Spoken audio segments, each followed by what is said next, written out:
Então, o que nós vamos fazer agora? Você vai salvar, Thales? Oh, eu não lembro não lembrei de gravar, não. A gente não conseguiu. A Matê tá gravando. É isso que você perguntou, Rosana? Foi, não foi?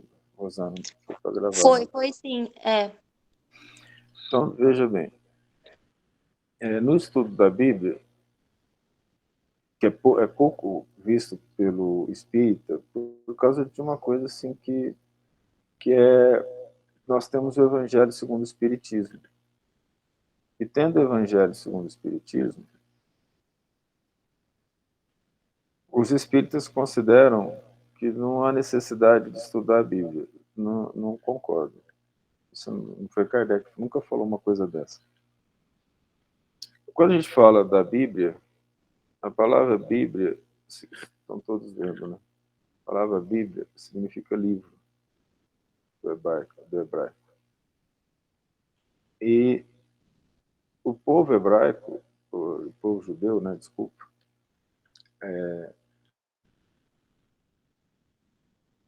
ele recebeu de Moisés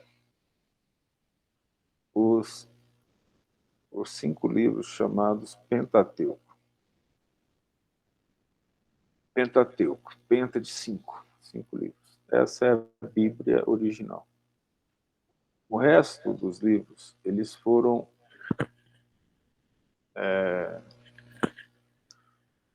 como é que eu digo, eles foram acrescentados ao longo do tempo pelos profetas. Então você tem, por exemplo, o livro do profeta Isaías, que fala tanto de Jesus.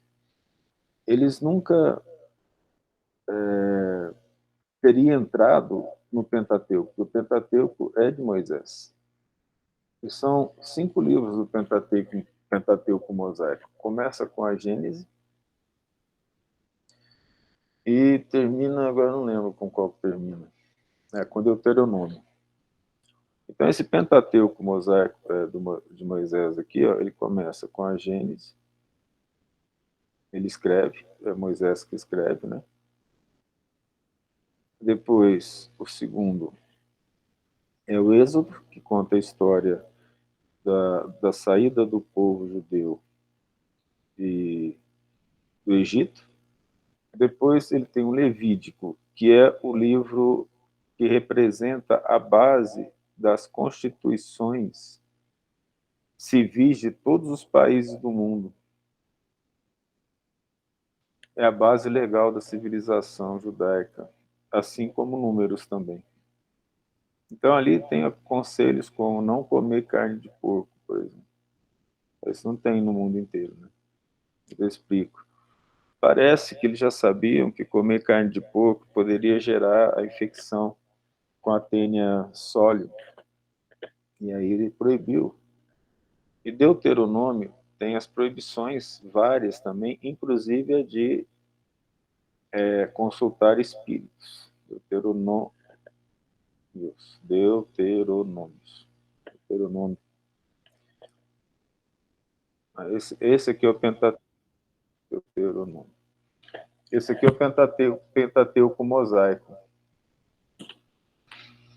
5 livros. Isso corresponde à Bíblia mesmo, vamos dizer.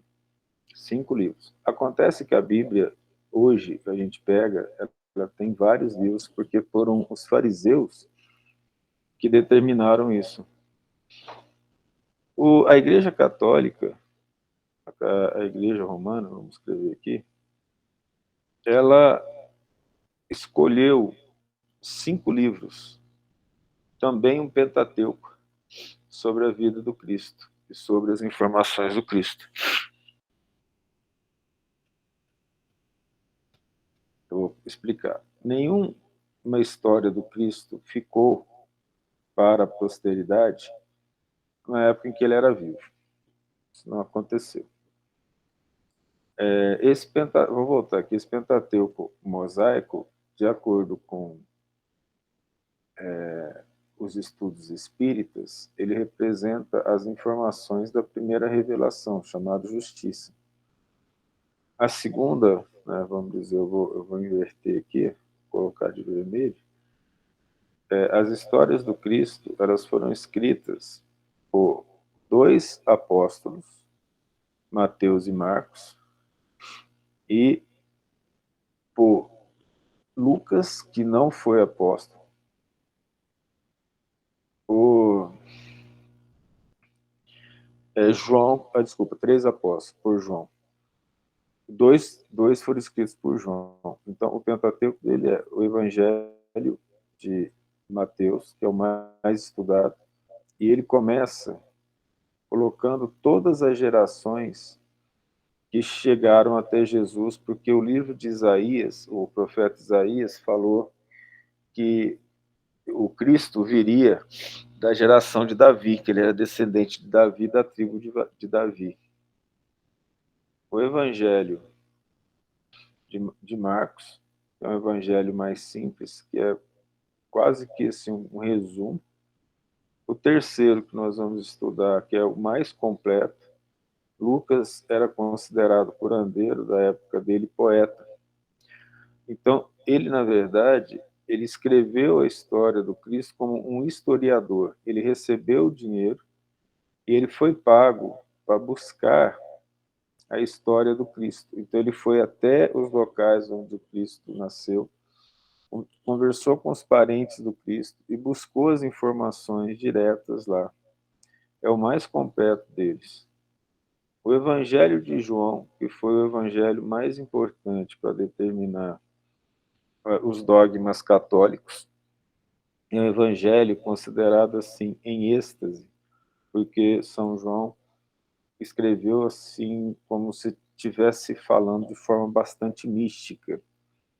E o Apocalipse, que também é de João, que ele disse as informações que foram mandadas para ele a pedido de Jesus para informar a humanidade sobre o que haveria de vir no futuro. É um livro místico também, complexo, com muitas alusões e exemplos. Então, o que nós temos aqui é a Bíblia, que é esse livro que nós conhecemos, o Pentateuco mosaico, e a Igreja Romana. Isso forma para nós uma base de estudo importante. O estudo do Velho Testamento, apesar de historicamente interessante, não deve, muitas vezes, ser iniciado para quem realmente quer aprender, mas sim começar, para nós espíritas, com o estudo do Espiritismo. E depois, com as bases que o Espiritismo nos dá, a gente começa a estudar o Velho Testamento e também o Novo. Então, a ideia nossa nesse estudo é passar as informações que o Espiritismo nos traz por uma interpretação de uma maneira um pouco mais simples da Igreja Romana, ou seja, dos Evangelhos, né, que é chamada de Nova Revelação, e essa nova revelação, a revelação de Jesus, é chamado da revelação do amor, da segunda revelação de Deus para os homens. O Cristo veio trazer o amor. No caso específico do Espiritismo, é chamado a revelação da verdade. Cristo promete mandar um espírito de verdade para poder informar a humanidade e vir no lugar dele. Foi isso que aconteceu. É interessante que também tem o Pentateuco aqui.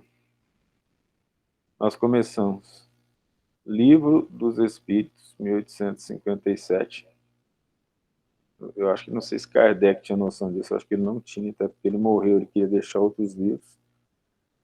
Então, o Livro dos Espíritos é o primeiro livro do Pentateuco kardeciano, do Espiritismo. O segundo livro é o Livro dos Médiuns, e talvez por uma organização que o Kardec não percebeu, mas nós podemos pesquisar que tudo no plano espiritual é muito organizado, né? Nós vamos terminar esse Pentateuco com o primeiro livro com o mesmo nome do primeiro livro do Pentateuco mosaico. Evangelho segundo o Espiritismo, terceiro livro, em que o nome inicial dele era Imitação do Evangelho, segundo o Espiritismo. Então, tem partes da análise evangélica em que Kardec compila as informações dos evangelhos, escolhe de maneira bem ordenada e numa sequência lógica e comenta e coloca o comentário dos espíritos também em relação a isso. O correto é o céu, né? Tudo aqui começa com outro, eu vou deixar só céu. Céu e inferno.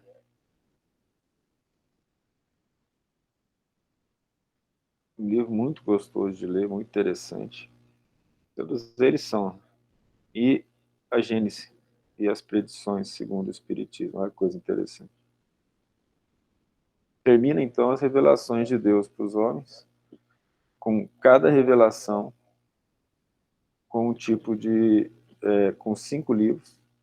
Veja que muito difícil que as pessoas responsáveis por isso tenham condições de ter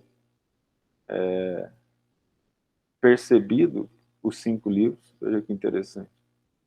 Então, o Pentateuco da Justiça, 5 livros, chamado Primeira Revelação. O Pentateuco da Segunda Revelação, o Amor, a segunda revelação de Deus para os homens através do Cristo, para a busca da felicidade e organização da nossa vida moral. E o Espiritismo, que é a terceira revelação, que traz a verdade em nome de Deus, que é o cumprimento da promessa do Cristo de enviar um outro Consolador que ficará conosco por toda a eternidade e que vos fará lembrar de tudo que vos tenho visto, vos tenho dito, ele falou. E ele fala assim, se ficará convosco por toda a eternidade, veja bem, significa que não pode ser humano, né? Porque o ser humano não é eterno. Então não dá para a gente pegar, por exemplo, e ter, assim, vamos dizer, organizado um indivíduo para ficar conosco por toda a eternidade. E ele fala assim, e vos mandarei um outro Consolador, que ficará com vocês por toda a eternidade. Um outro. Eu vou, antes de entrar realmente, porque nós vamos estudar os capítulos, os versículos item por item, eu vou lá em João, no capítulo 14, ver se eu acho aqui, ó. Eu já passo para vocês. Mas nós vamos em João, no capítulo 14, e aqui a ideia é mostrar para vocês o que está escrito sobre o revelador. O Consolador, não o revelador. Eu já estou em Atos dos Apóstolos. Então, João capítulo 14, eu já coloco aqui na tela.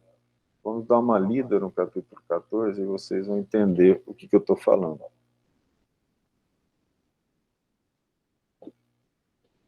Vou compartilhar a tela um minuto. Gente, pode parar a hora que vocês quiserem, tá? Para conversar. Ó, isso aqui vai fazer parte de um bate-papo geral e introdutório, tá? Todo mundo está vendo? Capítulo 14 do Evangelho de João. Está na página 198 do material que eu mandei para vocês. Então, o Cristo diz assim, não se turbe o vosso coração. Eu não vou interpretar isso, vou só fazer leitura e alguns comentários. Nós vamos fazer a interpretação a partir de Lucas, tá? Vamos estudar nesse horário de domingo o Evangelho de Lucas e o Evangelho de João. Não se turbe o vosso coração. Credes em Deus, crede também em mim. Na casa de meu pai há muitas moradas. Se não fosse assim, eu vou teria dito. Vou preparar-vos o lugar. Para um estudioso da moral, esse versículo 2 já é suficiente para o indivíduo começar a pensar nos planetas habitados, nas várias esferas que envolvem o mundo. Ele deixa claro, se na casa do meu pai não tivesse muitas moradas, eu teria dito que não teria muitas moradas. E se eu for, eu e vos preparar lugar, virei outra vez. e vos levarei para mim mesmo, para que onde eu estiver, estejais vós também.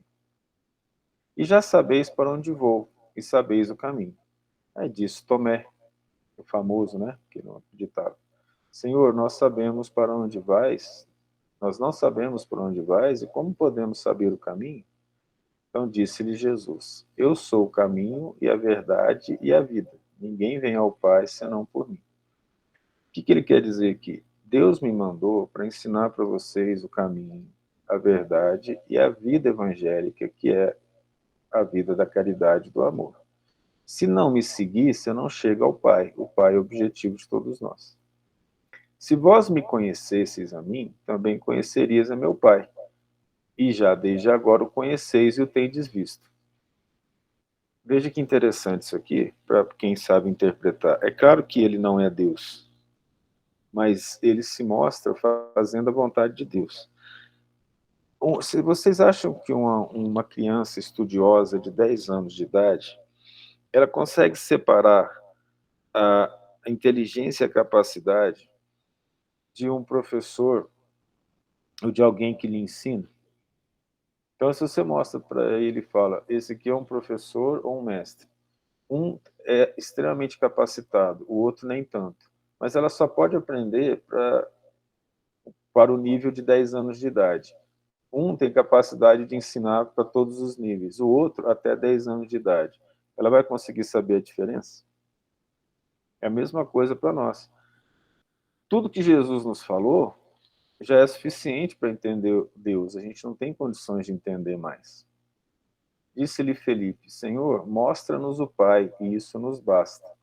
Disse-lhe Jesus, estou há tanto tempo convosco que não me conheces, Felipe. Quem vê a mim, vê o Pai. E como dizes tu, mostra-nos o Pai? Entenderam bem isso? Ou seja, eu faço tudo tão perfeito que é como se você estivesse vendo o próprio Pai. A gente não consegue enxergar o Pai. Então, Deus mandou Cristo para materializar o amor de Deus para nós. Não crês tu que eu estou no Pai e o Pai está em mim? Veja como está claro. Ele está ligado a Deus e ele faz toda a vontade de Deus. Eu vou parar aqui um pouquinho para lembrar uma das frases, que eu não sei o quanto vocês conhecem isso, mas Paulo fala, e não mais vivo, Cristo vive em Cristo vivo e em Cristo me movo. Não seria então dizer que o Cristo é Deus, é a mesma coisa de dizer que Paulo é Cristo, que não faz o menor sentido. Ele continua, as palavras que eu vos digo, não as digo de mim mesmo, mas o Pai que está em mim é quem faz as obras. Ele coloca tudo isso como responsabilidade de Deus. Crede-me que estou no Pai e que o Pai está em mim. Crede-me, ao menos, por causa das mesmas obras. O Cristo coloca que tudo que ele fez, toda a obra que ele fez, foi por causa do Pai. Em determinado momento, ele pede a Deus a possibilidade de curar uma pessoa. Ele fala, estou pedindo ao Pai porque tudo vem do Pai. Ele nunca me diria não, mas eu peço para que vocês saibam que tudo eu devo a ele. Na verdade, vos digo que aquele que crê em mim também fará as obras que eu faço, e as fará maiores que estas, porque eu vou para meu Pai. O que ele quer dizer? Aquele que crê nele e segue o caminho certo, vai para o caminho do bem. E se você faz as obras do Pai, é porque o Pai está em você, ou seja, a pessoa ou o indivíduo passou a agir como trabalhador de Deus. E tudo quando pedirdes em meu nome, eu farei, para que o Pai seja glorificado no Filho. Então isso aqui permite que as nossas orações cheguem ao Cristo também, porque ele vai levar ao Pai. Se pedirdes alguma coisa em meu nome, eu o farei. E se me amais, aí vem a condição.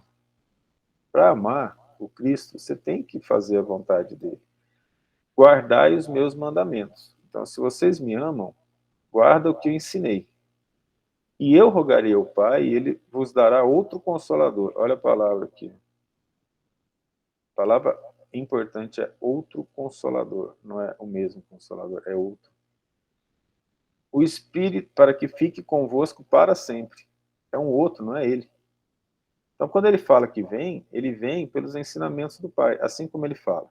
O Pai está em mim, o Pai não está aqui, é ele que representa.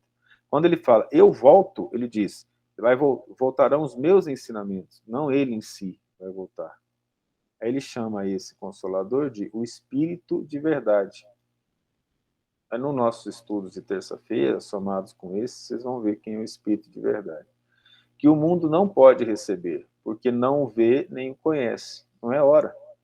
Assim como Cristo não veio no lugar de Moisés. Foi necessário vir Moisés, trazer a justiça, esperar um tempo. Quase 2.500 anos de Moisés até Cristo e 2.000 anos de Cristo até o Consolador. Mas vós o conheceis, porque habita convosco e estará em vós. O que ele quer dizer? Que os apóstolos já tinham condições de conhecer esse Consolador, ou seja, essa verdade. Não vos deixarei órfãos, voltarei para vós. Eu acho que por aqui está bom. Já não precisamos mais continuar. O ponto que eu queria que vocês entendessem é que a doutrina espírita vem para a Terra como o Consolador prometido de Deus, trazendo a revelação da verdade. Então, nós, espíritas, nada mais somos do que trabalhadores do próprio Cristo na obra do Cristo, se assim o quisermos. Nós temos recebido a organização da verdade compilada por Allan Kardec. Kardec diz que ele não criou o Espiritismo, ele compilou as informações trazidas pelos Espíritos. Nós vamos estudar na terça-feira a biografia de Allan Kardec. Aí vai ser mais fácil entender isso. Vamos começar o estudo através do Evangelho de Lucas. Ok? Eu volto aqui para a nossa escrita.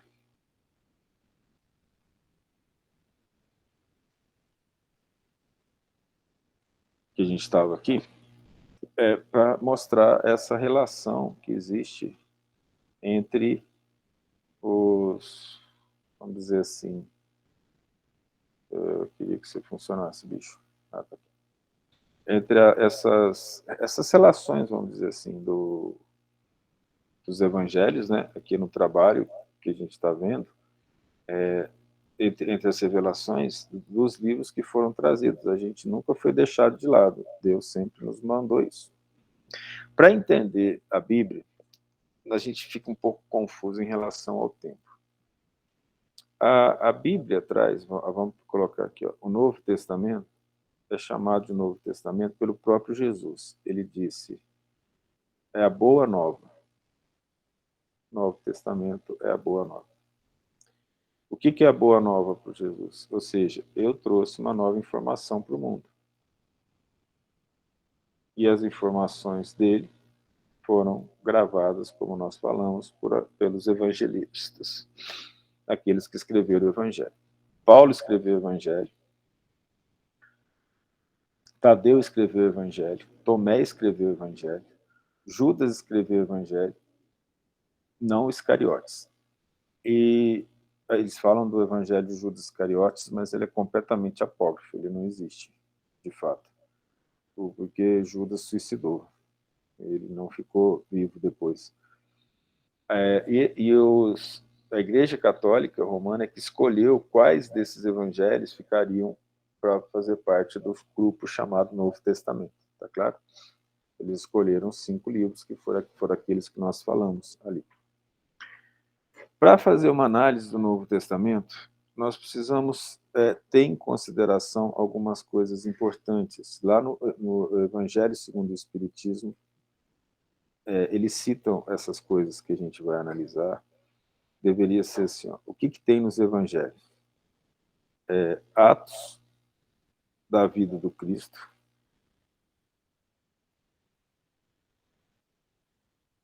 tem as máximas que serviram para os dogmas da igreja, que é diferente de dogma no sentido espiritual e da doutrina espírita, porque dogma é uma afirmação incontestável. É um dos conceitos de dogma e que você não pode reclamar. Você não pode dizer que ele é mentira. Isso é dogma. O outro conceito de dogma é princípio de uma doutrina. E nós, espíritas, temos dogma como princípio de doutrina. Então, nós falamos o dogma da reencarnação. Não é que ela é uma verdade incontestável, mas para nós é o princípio da doutrina espírita, é um dos dogmas da reencarnação. O primeiro é o amor. Os milagres, as profecias, e aqui o Kardec coloca na introdução do Evangelho segundo o Espiritismo, que é onde as seitas, se alguém quiser olhar lá, vai que eu estou confundindo algum, mas tudo bem, o mais importante é a quinta, a moral. Kardec fala assim, todos brigaram aqui em cima, discutiram sobre o que o Cristo fez, as máximas que geraram os dogmas, os milagres que o Cristo fez, as profecias, mas a moral, Cristo deixou bem claro. Essa aqui não tem como discutir. Amar a Deus sobre todas as coisas e o próximo como a ti mesmo.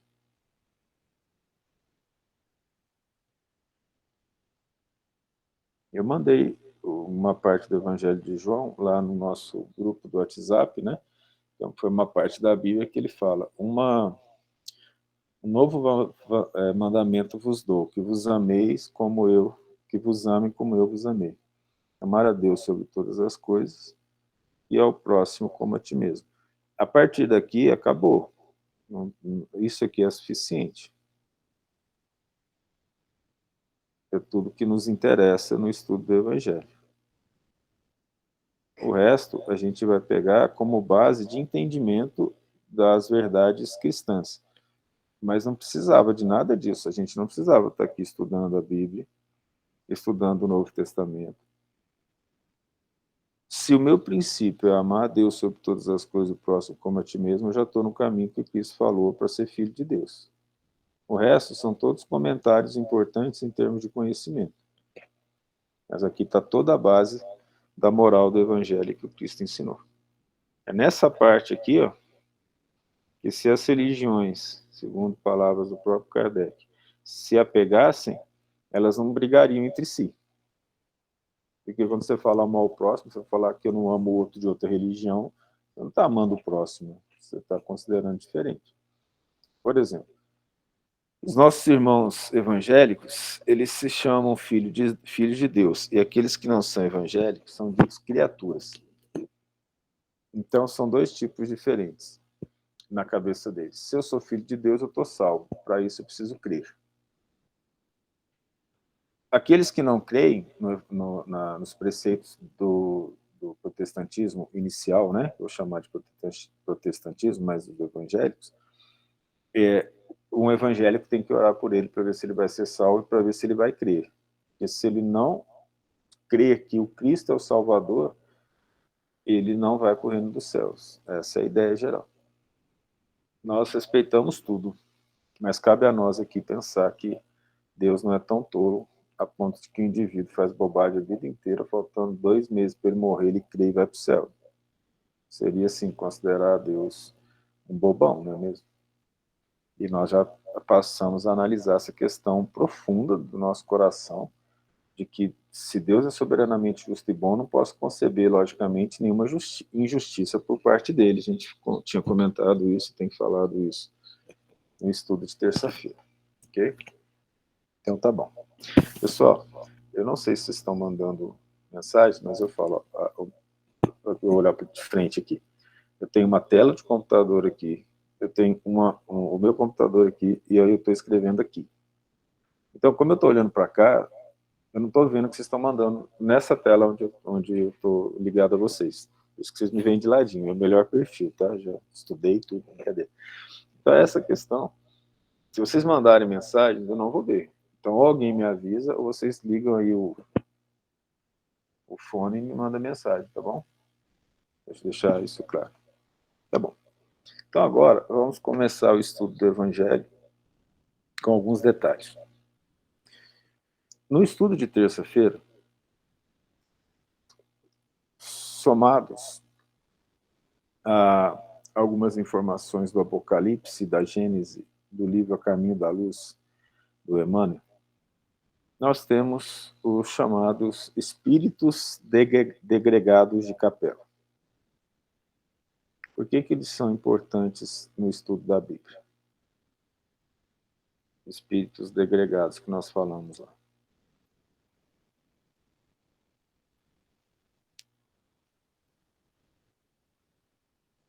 Do sistema de capela, a gente vai colocar só de capela aqui. Se você quer estudar isso com mais detalhe, gente, nós estamos falando de estudos mesmo, tá? Tudo o que a gente faz aqui, ó, tem um embasamento moral, o mais importante de tudo. Mas esses estudos nos colocam a par da grandeza de Deus. Então nós vamos encontrar no livro Apocalipse a seguinte informação. A gente pode estudar o Apocalipse depois desses três aqui. Lúcifer foi mandado embora do céu porque ele se revoltou contra Deus e foi expulso do paraíso, e junto com ele caiu um terço do paraíso. Aí nós entendemos isso aqui, que são aqueles espíritos degregados que lá em Capela, num dos planetas do sistema de Capela, passando por uma situação como a nossa, foram mandados aqui para a Terra. No que eles chegaram na Terra, eles se dividiram. E um dos representantes desse grupo foi Adão. Não é tão simples como a gente colocou lá, né? Assim, mas um dos representantes desse grupo foi Adão. No livro dos Espíritos, nós vamos ver quem foi Adão, pergunta Kardec. Ele fala, foi um dos troncos de uma civilização vossa. Então, Adão foi um homem, mas não foi o primeiro homem, muito longe de ser o primeiro homem da Terra. Que o Velho Testamento está escrito em código, né? Cabalístico, porque a Cabala é a religião secreta dos judeus, e só homem pode participar. Eles têm livros secretos, e os números têm significado lá. Então, o número 7, toda vez que fala foi feito em 7 dias, ou em 7 etapas, significa que houve um ciclo finalizado. É interessante que até a semana tem 7 dias, e no 7º Deus descansou, ou seja, Deus descansou, ou seja, terminou um período e assim por diante. E no livro Caminho da Luz. Então, nós juntando essas informações e lendo o Novo Testamento com carinho, nós chegamos a algumas conclusões. Então, esse grupo de espíritos veio ajudar a Terra, que não são filhos da Terra. Os espíritos falam filhos da Terra, aqueles que evoluíram como homem aqui na Terra. Esses grupos de espíritos chamados capelinos vieram para nos ajudar, vocês estão lembrados, para trazer aqui ideias como a roda, agriculturas, invenções, certo? Só que em termos evolutivos e morais, esse grupo de espíritos aqui ficou aqui na Terra um tempão, e os amiguinhos dele que ficaram lá no planeta de Capela continuaram evoluindo. Só que a situação aqui era mais grave, o trabalho aqui é mais difícil, mais penoso, porque eles vieram para corpos primitivos e vieram ajudar o nosso crescimento. E com isso Deus deu oportunidade que nesses sacrifícios imensos que eles não fizeram lá no planeta deles, eles ficassem aqui conosco fazendo o trabalho dele. O Cristo de Deus prometeu buscá-los. Isso de acordo com o livro Caminho da Luz. Prometeu, vou buscá-los. Quando? Quando eu for para a Terra. O que significa isso? Fim de um período. Então, o tempo deles para poder voltar ao planeta deles foi a vinda do Cristo. Na vinda do Cristo, estava assinalando o momento em que eles deveriam já estar preparados para retornar. Por que eu estou falando isso? A gente vai ler aqui coisas em que ele fala. Essa geração, é como se aquela geração ali tivesse acabado o tempo dela. Ele fala isso. E depois ele também fala da geração futura. Por que ele vai mandar um outro consolador se aquela geração já estava acabada? Então, na verdade, isso aqui nos dá a informação de dois grupos em que ele fala e que a gente fica atento. Um grupo que são esses capelinos, vamos chamar aqui capelinos, e quando ele fala desse grupo, ele fala assim, ó, raça de víboras. Mas por que raça de víboras? Então vamos lá. Quando eu volto lá no Velho Testamento, quem foi que traiu Eva para gerar a queda do paraíso? Foi uma víbora, né? Uma serpente, entendeu? Então ele representa isso aí como raça de víboras. E os filhos da terra, ou seja, aqueles que estavam aqui. E esses filhos da terra, aqui, ó, ele está falando, que ele está aqui, nós vamos chamar aqui de como se fosse gentios. Por quê? Porque vai ficar aqui na terra. Ele fala assim: vim as ovelhas perdidas, e de primeiro as ovelhas perdidas da casa de Israel. Para quê? Os capelinos. Mas fazendo o trabalho da salvação deles, os filhos da terra também seriam salvos. Depois ele fala: ide aos gentios. Ou seja, vai aqueles, os segundos que vão ficar aqui, que eu vou mandar o outro consolador. Nem todo mundo foi embora, mas aí a gente não precisa entrar nesse detalhe nesse momento. Alguns ficaram, não conseguiram ir, outros foram embora mais cedo, mas a maioria foi com Deus. Nós vamos estudar aqui sobre isso, mas para vocês terem uma ideia de como que isso funcionava, vamos pegar o exemplo de uma pessoa aqui, vou ver se eu consigo achá-la. Eu vou parar. Eu vou parar. Tem que ser daqui. Vou parar de apresentar aqui e vou voltar para essa parte, essa outra, em que nós vamos abrir aqui, ó. Aí, eu não sei se vocês já ouviram falar de Simeão. Já ouviram falar dele? Só Lucas fala de Simeão. Se ele aparece aqui. Se ele busca para mim Simeão.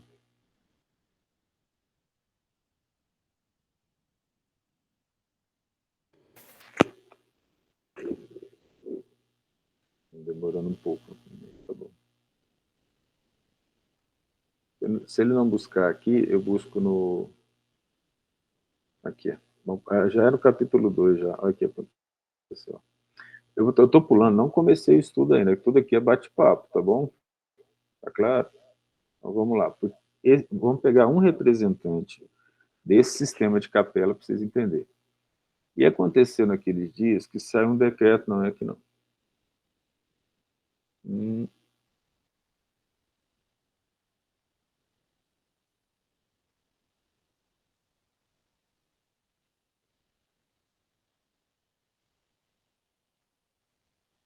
Aqui, ó.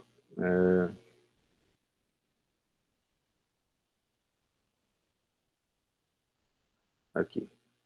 Olha só, para esse indivíduo ser citado na Bíblia, tem uma lição dele no Evangelho segundo o Espiritismo, tá? E eis que havia em Jerusalém o homem cujo nome era Simeão. E este homem era justo e temente a Deus.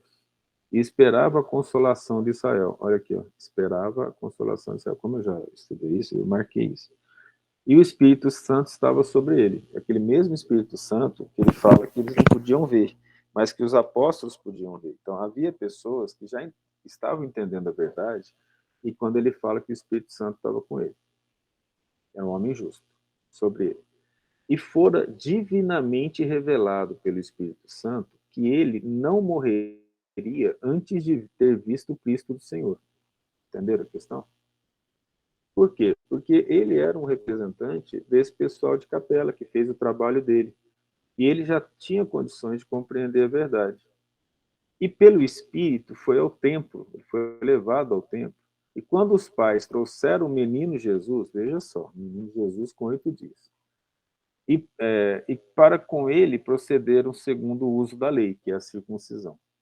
Então o tomou em seus braços, louvou a Deus e disse: Agora, Senhor, despedes em paz o teu servo, segundo a tua palavra. Olha só, ele fala para o menino: Pois já os meus olhos viram a tua salvação, a salvação do povo de Israel, para a qual tu preparastes perante a face de todos os povos. Você vê agora como é que é possível associar essas informações que nós estamos falando? Porque como é que você vai entender uma coisa dessa se você não entende essa questão dos espíritos capelinos e dos espíritos da terra? Luz para iluminar as nações e para a glória do teu povo Israel. E José e sua mãe se maravilharam das coisas que dele se diziam. E Simeão os abençoou e disse a Maria, sua mãe: Eis que este é posto para a queda e elevação de muitos em Israel. Por quê? Elevação. Aqueles que cumpriram, que fizeram correto, vão ser elevados. Mas aqueles que não fizeram vão sofrer a queda. E para sinal que será contradito. E uma espada transpassará também sua própria alma, para que se manifestem os pensamentos de muitos corações. Uma outra, da mesma casta, a profetisa Ana. E estava ali a profetisa Ana, filha de Fanuel, da tribo de Aser, ou Aser. Esta era já avançada em idade e tinha vivido com o marido 7 anos, desde sua virgindade. É claro que esses 7 anos não significa 7 anos. Como é que ela viveu só 7 anos com o marido? Olha aqui. Ela viveu o ciclo que ela tinha que viver com o marido, que foi chamado de 7 anos, certo? E era viúva de quase 84 anos. Como é que ela tinha vivido com o marido desde 7 anos e viveu com o homem 84? Então, se você não entende essas questões, fica difícil compreender até o Novo Testamento. E não se afastava do templo, servindo a Deus com jejuns e orações, de noite e de dia. E esta, sobrevindo na mesma hora, dava graças a Deus e falava dele a todos os que esperavam a redenção em Jerusalém. Ela falava do Cristo a todos os que esperavam a redenção em Jerusalém, do povo de Israel. Aqueles espíritos que já haviam superado os seus problemas. E quando aí acabou aqui o bate-papo. Olha como é que aparece Simeão e Maria nessa história toda.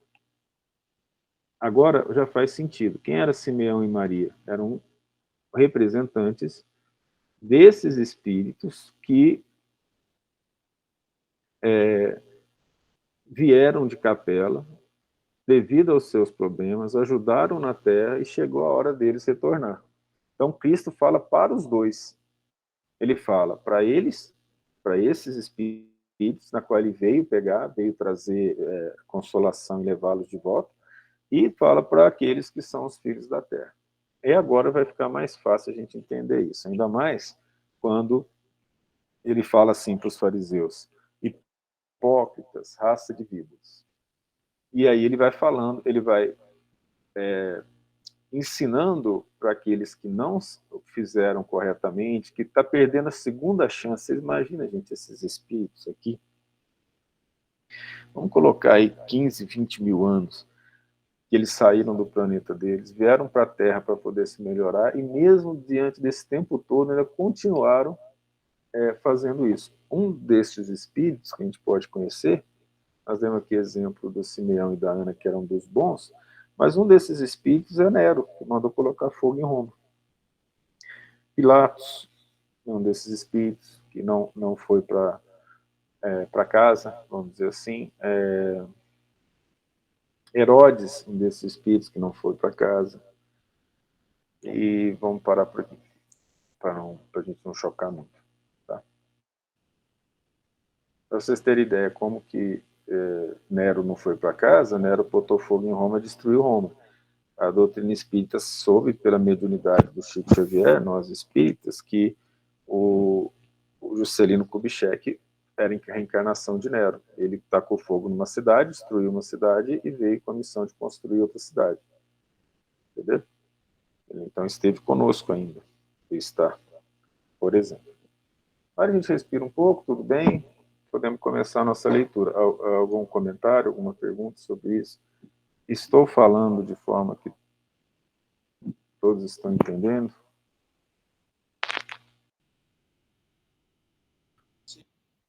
Obrigado. Mesmo para quem não é espírita, eu não está muito tempo na doutrina espírita, está tudo bem? Está É fazendo um pouco. muita informação. Mas é possível ter ideia, Rosana? Porque a gente volta, não tem problema. Não estamos aqui com pressa, isso aqui não é uma escola, é um bate-papo. Eu estou passando esses estudos que a gente tem feito ao longo dos vários anos, no intuito de elucidar as coisas. Senão a gente vai ler a Bíblia e vai ficar memorizando situações. Aqui a gente quer entender os detalhes, né? Então, qualquer dúvida, é só perguntar, eu paro, falo novamente, não tem problema algum. Tá bom? Combinado. Alguma questão sobre esses seres? Não? Então, tá bom. Então, vamos começar aqui, ó, no capítulo 1. Essa tradução é a tradução do João Ferreira de Almeida, considerado a melhor tradução. Ela foi feita pelos Gideões Internacionais aqui do Brasil e foi feita pela Igreja Protestante. É a tradução do hebraico para o português do Novo Testamento. Então, e aí nós estamos usando essa versão. Gabriel promete a Zacarias que Isabel terá um filho. Gabriel é o anjo, a quem se dará o nome de João. Ele também diz a Maria que ela será a mãe do Filho de Deus. Maria visita Isabel e profere um salmo de louvor. Nasce João Batista. Zacarias profetiza a respeito da missão de João. É isso que nós vamos ver. Então, no capítulo 1, versículo 1, Lucas começa. Tendo, pois, muitos empreendido por ordem em a narração das coisas que entre nós se cumpriram, ele já havia se convertido, Lucas, né? Ele não era cristão antes, não. Segundo nos transmitiram os mesmos que as viram, então olha só, ele procurou conhecer e buscar informação daqueles que viram a vida de Jesus, tá? Segundo nos transmitiram os mesmos que as viram desde o princípio e foram ministros da palavra. Pareceu-me também a mim conveniente escrevê-las a ti, ó excelente Teófilo. E pelo estudo da história da Bíblia, Teófilo foi o indivíduo, eu não sei bem a origem dele, mas parece que é de origem grega, que era muito rico e que pagou para Lucas as viagens para ele buscar e escrever o Novo Testamento. Então ele fala, eu busquei as informações, estou te escrevendo, por sua própria ordem, tá vendo? Havendo-me já informado minuciosamente de tudo desde o princípio. Então, Lucas trabalhou como um historiador na busca das informações para escrever o Evangelho. Ele é o Evangelho, ele escreveu o Evangelho mais completo. Tudo tranquilo? Para que conheças as certezas das coisas que já estás informado. Então ele já era cristão, só que aí ele quis saber das coisas se era realmente verdade.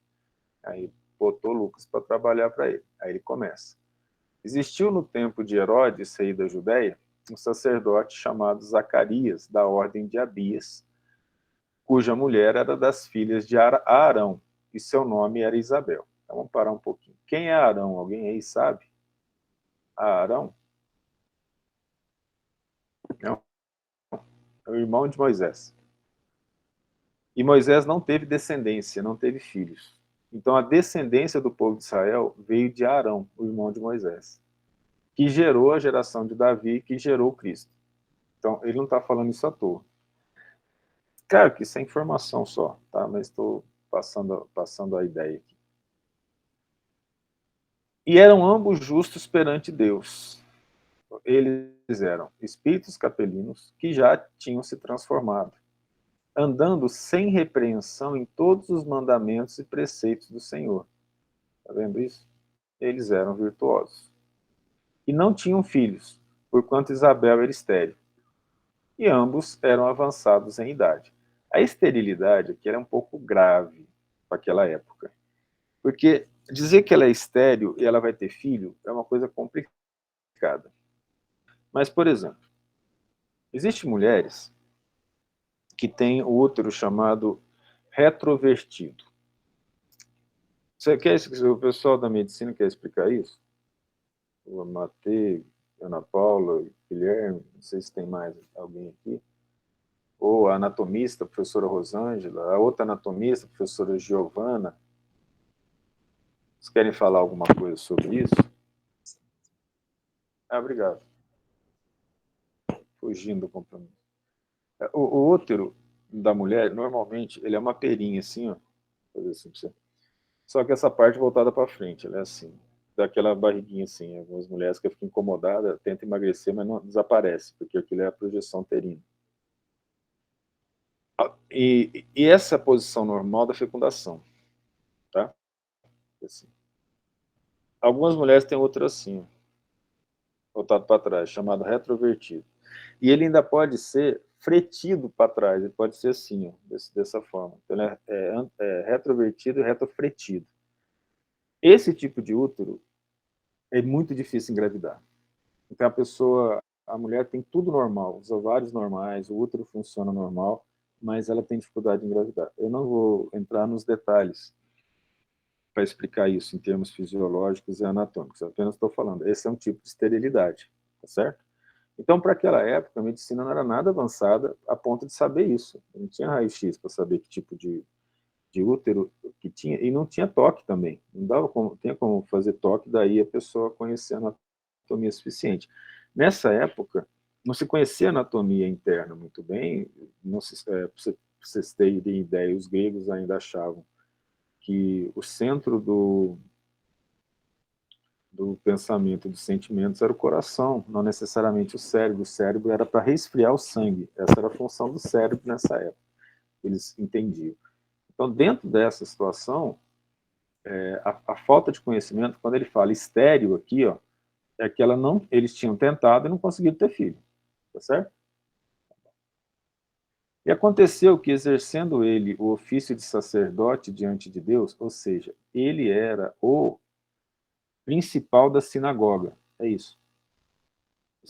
Existia um único templo em Jerusalém, só um, templo de Salomão. Todas as outras igrejas, entre aspas, em cada cidade do povo de Israel, existiam as sinagogas. Em cada sinagoga tinha o principal da sinagoga, que era o sacerdote, que era responsável pelos festejos locais. E era mais de um, na ordem do seu turno. Segundo o costume sacerdotal, coube-lhe em sorte entrar no templo do Senhor para oferecer o incenso. Para vocês terem ideia, algumas tradições católicas de hoje, o padre ele também vai passando incenso na igreja. Né? Isso permaneceu como um ritual de purificação. Isso acontecia na época. Com o passar do tempo, eu vou contando alguns rituais judeus aqui, tá? Não vou parar para falar isso agora. Nós temos estudo de muito tempo. E toda a multidão do povo estava fora, orando a hora do incenso. E um anjo do Senhor lhe apareceu posto em pé à direita do altar do incenso. Por que está escrito anjo do Senhor aqui? Nessa época, o termo anjo em grego era daimon. E daimon precisava de um adjetivo. Daimon bom ou daimon mal, ou seja, ombro bom ou ombro mal. Ombro. Eu falei ombro. Demônio bom ou demônio mal. Então, no caso, ele falou um anjo do Senhor para dizer, apareceu um espírito bom. Certo? E posto em pé à direita do altar do incenso. Zacarias estava lá sozinho. E Zacarias, vendo-o, perturbou-se e caiu temor sobre ele. Interessante isso. Ele teve uma visão para ver que a vida de médium não é fácil desde muito tempo, entendeu? Você vê um espírito. Agora, outra coisa, ele provavelmente já sabia que era espírito, porque não entramos em detalhes. E fica doidão, né? Mas o anjo lhe disse, Zacarias, não temas, porque a tua oração foi ouvida. E Isabel, tua mulher, dará luz a um filho, e lhe porás nome de João. Gente, falou que eles eram velhos. Na minha época de menino, 12, 13 anos, pessoa com 50, 60 anos já está quase morrendo, porque a média de vida na época era 65. A pessoa aposentava, o homem aposentava com 60, a mulher com 55. Do jeito que a coisa está indo, o cara só vai aposentar com 60 anos de trabalhos contínuos, quase escravo, né? A gente continuar. Mas hoje a média de vida está mais alta. Então, um velho naquela época, com 35, 40 anos, era muito velho, porque tinha esse filhos muito novo, entendeu? Então, ele fala isso. Se você rezou, pediu, Isabel vai ter um filho e você vai dar o nome dele de João. É o sonho de muita gente, né? Porque tem lista de nome para filho, né? Não sabe qual escolher, dá briga entre a família. Eu acho que o anjo já veio e resolveu isso, vai ser João. E terás prazer e alegria, e muitos se alegrarão no seu nascimento. Isso aqui também mostra o quanto que o plano espiritual é organizado, né? A vinda de João, depois a vinda do Cristo e assim por diante. Porque será grande diante do Senhor, e não beberá vinho nem bebida forte, e será cheio do Espírito Santo, e já desde o ventre da sua mãe. Ou seja, olha que coisa interessante. Ó. Se ele é cheio do Espírito Santo, já ele está dizendo, o João que vai reencarnar é um espírito capelino. É um espírito que já tem condições de aceitar a verdade. Que é a época que nós estamos hoje, que recebemos aqui na Terra o Espiritismo, que podemos compreender a verdade. Nós, naquela época, não poderíamos compreender a verdade, não tínhamos inteligência para isso. Mas os espíritos que vieram de capela tinham.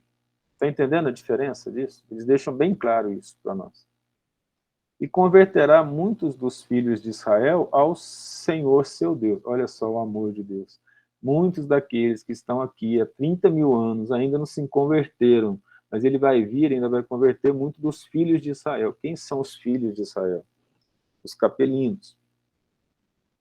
Então, aqueles que vieram antes foram congregados no mesmo povo para a vinda do Cristo, que foi permitido em extrema organização. Irá diante dele no espírito e poder de Elias. Eu já falo, e depois nós vamos ver que o Cristo fala que esse João é Elias. Ele está dizendo, Elias está sendo reencarnado. Está reencarnando. Profeta Elias. Para converter o coração dos pais aos filhos e os rebeldes à prudência dos justos, para habilitar ao Senhor um povo preparado. Olha que interessante. E vai habilitar ao Senhor um povo preparado. Os filhos da terra não eram preparados, mas os capelinos já eram preparados. Entendeu? Veja como essa chave ajuda muito o entendimento dessas questões, das verdades que estão por trás dos ensinamentos do Cristo. Por isso a doutrina vem cumprir no tempo dela a questão de consolador e a luz da verdade acaba chegando, porque nos dá condições de enxergar mais a verdade que, de certa forma, acaba passando despercebido quando não se consideram a pluralidade dos mundos habitados, não se considera a existência de espíritos que vieram nos auxiliar, não se considera a reencarnação. Então agora fica mais fácil entender o Novo Testamento. No Velho é um pouco mais complicado, mas a gente pode fazer um dia.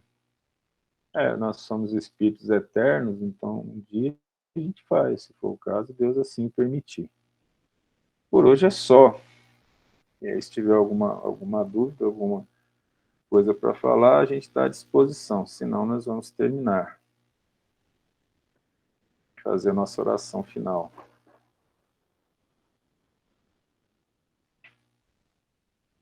Eu tenho que fazer a piadinha, né? Um de cada vez, por favor, mas tá bom. Aí, filho Emanuel, faz a oração final, por favor. Fiquem com Deus todos, gente. Um abraço. Tchau. Ora, filho.